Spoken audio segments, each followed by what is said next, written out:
ఏమైంది? ఫేస్బుక్ లో ఒకడు ఫ్రెండ్ రిక్వెస్ట్ పంపించాడు, యాక్సెప్ట్ చేశాను.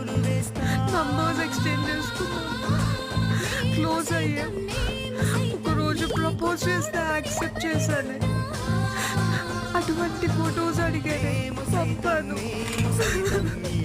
ఇప్పుడు ఫొటోస్ అడ్డు పెట్టుకుని బ్లాక్ మెయిల్ చేస్తున్నాడు. నాకేం చేయాలో అర్థం కావట్లేదు.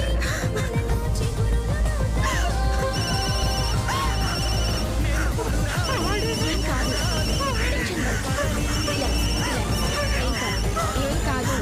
వ్యక్తిగత సమాచారాన్ని సోషల్ మీడియాలో పోస్ట్ చేయకండి. తగు జాగ్రత్తలు వహించండి. అపరిచిత వ్యక్తులతో ఆన్లైన్ పరిచయాలు అనుకోని కష్టాలకు కారణం కావచ్చు. ధైర్యంగా హైదరాబాద్ సైబర్ క్రైమ్కి రిపోర్ట్ చేయండి.